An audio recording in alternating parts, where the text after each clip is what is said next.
Warisan mengikut Kamus Dewan Bahasa dan Pustaka edisi keempat telah menerangkan definisi warisan yang membawa maksud kepada sebagai sesuatu yang diterima secara turun-temurun oleh seseorang dengan sesuatu kelompok masyarakat daripada generasi terdahulu.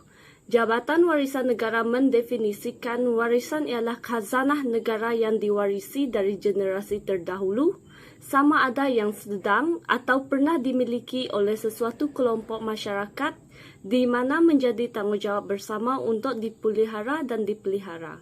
Seterusnya, warisan bertulis juga merupakan salah satu warisan kebudayaan yang sangat penting dalam mencatat sesuatu sejarah atau peristiwa penting yang pernah terjadi pada masa dahulu.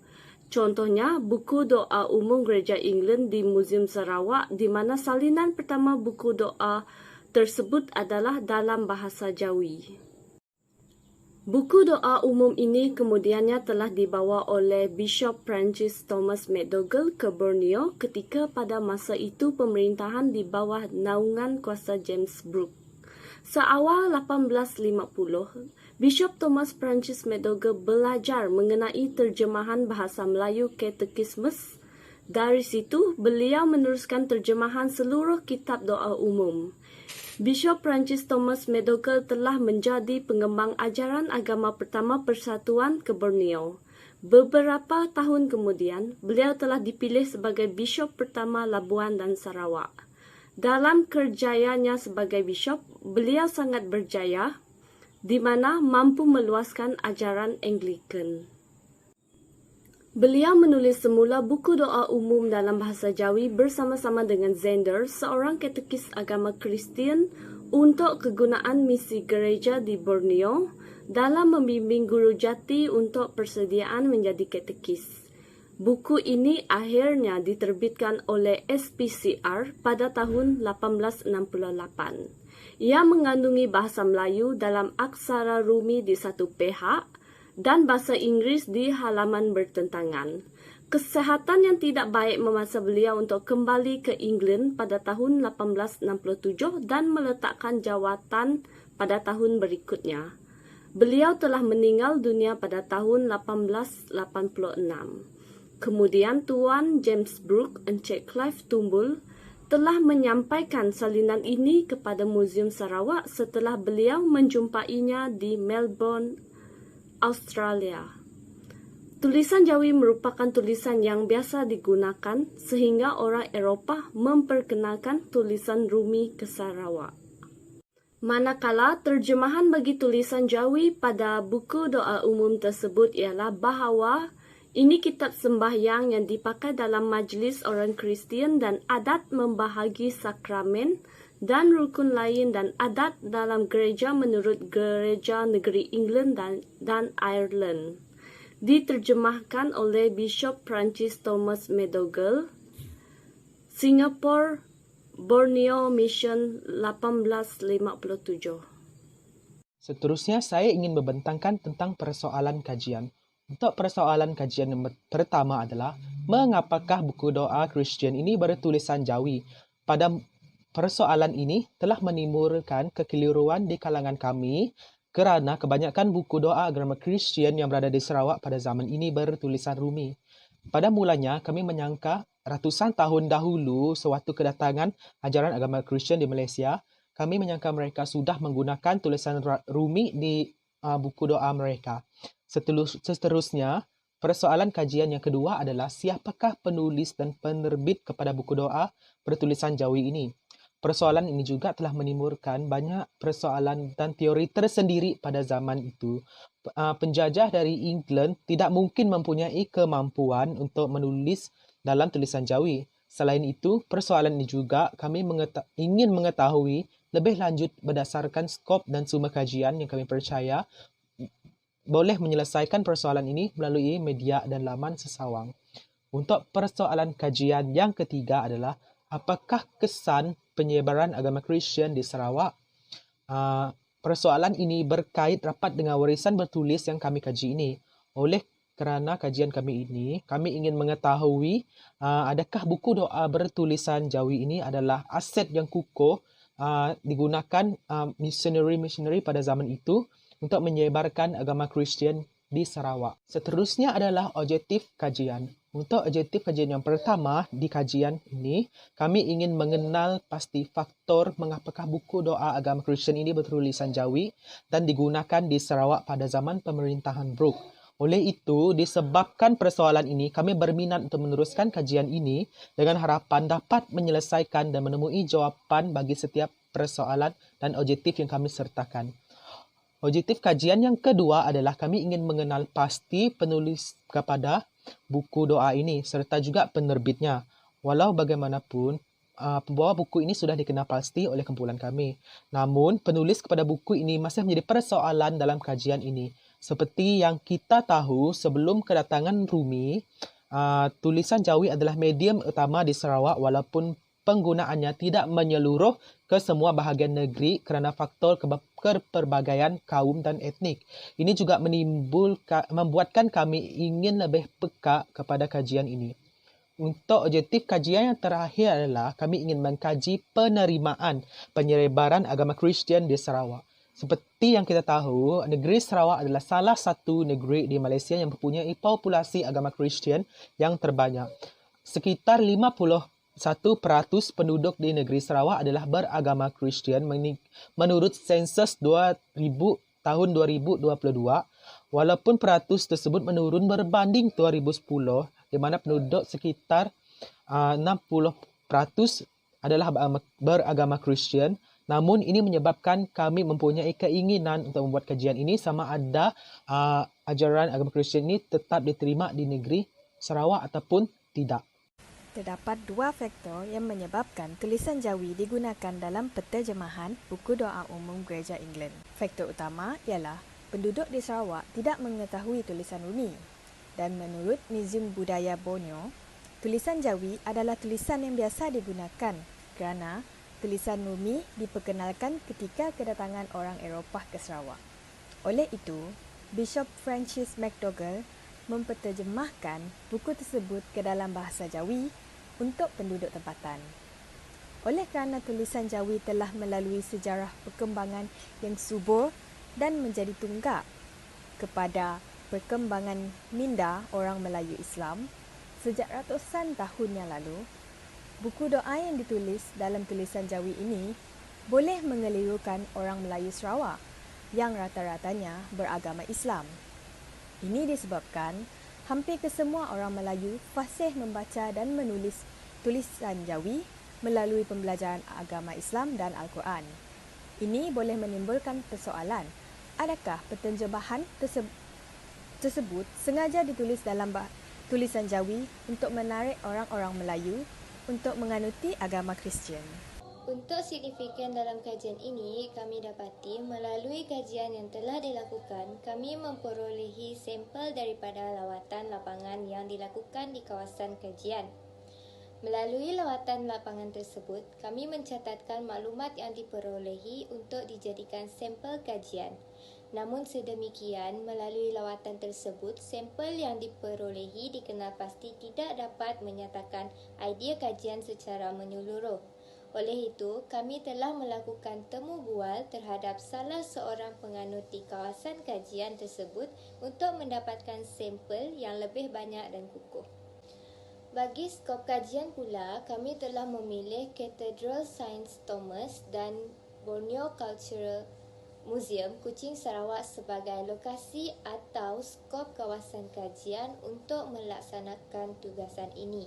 Antara sebab-sebab kami memilih lokasi tersebut kerana merujuk kepada objektif kajian, Borneo Cultural Museum merupakan tempat di mana buku tersebut dipamerkan untuk menjadi tatapan umum. Manakala Cathedral St. Thomas iaitu gereja utama Kristian Anglican ini merupakan tempat asal-usul buku doa umum Gereja England. Oleh sebab itu, kami telah memilih lokasi tersebut untuk mencari rujukan dan maklumat melalui lawatan lapangan dan menemu bual Priest Rev. Conan Ronnie untuk mendapatkan lebih banyak maklumat. Justeru itu, pemilihan kawasan tersebut menjadi salah satu lokasi atau skop kajian kami. Terdapat dua konsep asas yang berkaitan dengan kajian, iaitu pertama, tulisan Jawi dan buku doa umum Gereja England. Tulisan Jawi telah lama wujud dan sering digunakan sebagai tulisan rasmi Melayu sejak dari abad ke-14 Masihi dan selama kira-kira 200 tahun ia berkembang selaras dengan perkembangan agama Islam. Walau bagaimanapun, selepas kedatangan orang-orang Eropah ke Tanah Melayu pada dekad-dekad seterusnya, tulisan Jawi dan tulisan Rumi telah digunakan seiringan. Namun sedemikian, ada usaha gigih yang telah dilakukan ahli-ahli bahasa untuk mengetepikan tulisan Jawi dengan mengutamakan tulisan Rumi sebagai tulisan rasmi negara. Maka, sejak itu, tulisan Jawi mula diketepikan sebagai tulisan utama lebih-lebih lagi setelah pengisytiharaan Akta Bahasa Kebangsaan pada tahun 1963. Kesannya, pada masa kini, tulisan Jawi hanya sering digunakan oleh orang beragama Islam dan tidak terlalu terdedah kepada orang ramai seperti pada masa dahulu. Yang kedua pula ialah agama Kristian Anglikan di Sarawak. Sarawak pada umumnya telah diperintah oleh Raja Putih untuk hampir seabad sebelum berlakunya penubuhan Persekutuan Malaysia. Pada masa itu, terdapat 4 denominasi Kristian yang utama iaitu Anglikan, Katolik, Methodist dan Borneo Evangelical Church telah bertapak di tanah Bumiputera Sarawak.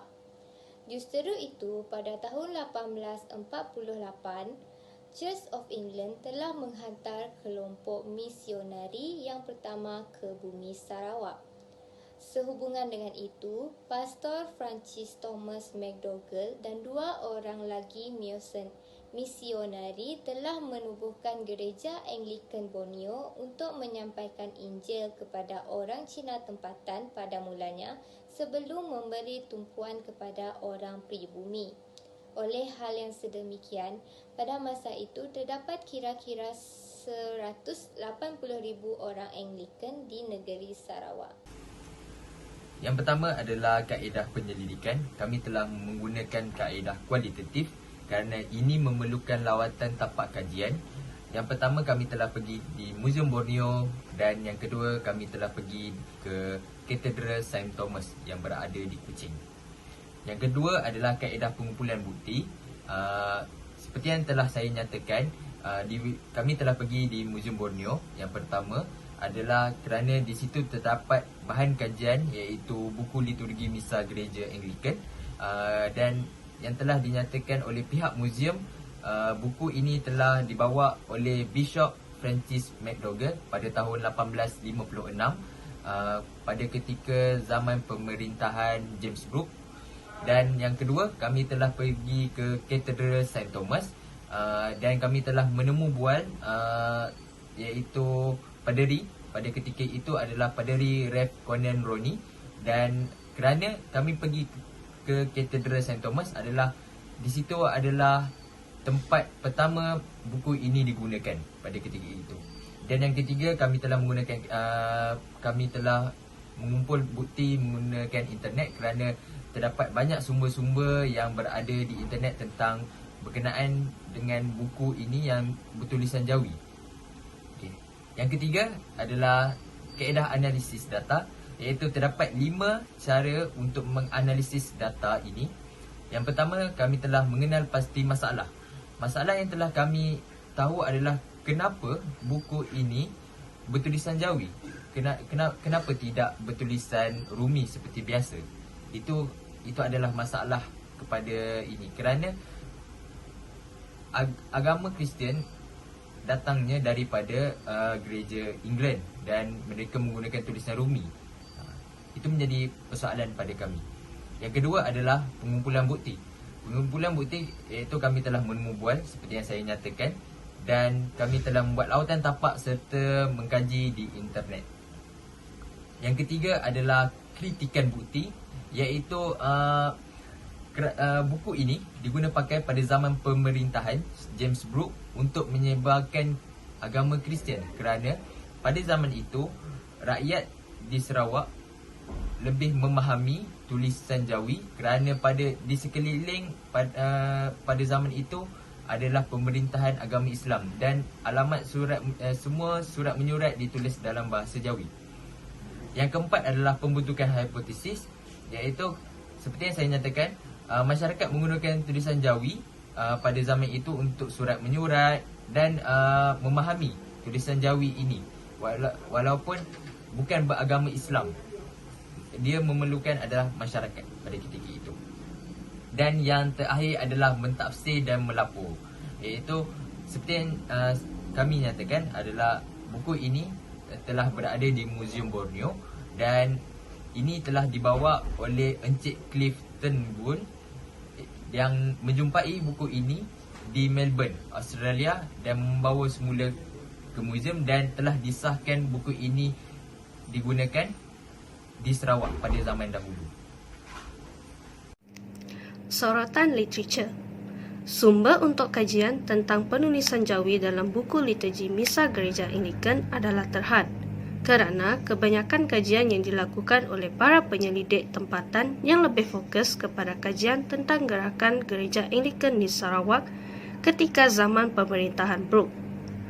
Oleh itu, kajian yang kami lakukan akan lebih berfokus kepada asal-usul dan makna di sebalik tulisan Jawi dalam penulisan buku liturgi Misa Gereja Anglikan tahun 1857. Ini akan menambahkan beberapa kepelbagaian kajian dan tapatan kajian mengenai asal-usul penulisan Jawi dalam buku liturgi Misa Gereja. Kedatangan buku Misa Gereja Anglikan adalah bermula pada zaman Kerajaan Brooke. Tujuan mereka menyebarkan agama Kristian adalah untuk mendisiplin dan mengubah gaya hidup orang tempatan Sarawak, terutamanya orang Dayak yang dikatakan amat liar menurut Ashley dan Bala 2018.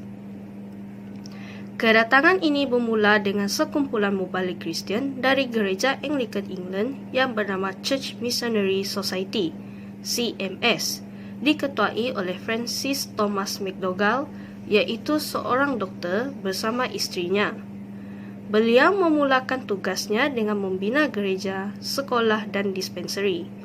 Beliau juga adalah orang yang pertama yang telah membuka sekolah untuk anak-anak Melayu untuk belajar dan cuba mengkristiankan orang Melayu. Antara usaha awal yang dilakukan ialah dengan menyebarkan buku panduan agama Kristian dalam versi bahasa Melayu atau lebih tepat lagi dalam tulisan Jawi. Namun, usaha itu gagal kerana ditentang keras oleh orang Melayu dan misi misionari lebih bertumpu kepada orang Dayak dan Cina. Oleh itu, wujudlah buku liturgi Misa Gereja Anglikan dalam bahasa Melayu, Cina dan Bidayuh menurut Mujani dan Yusof 2010. Tulisan Jawi wujud di Sarawak semasa pemerintahan Kesultanan Brunei kerana wujudnya sistem pendidikan tradisional pada masa itu.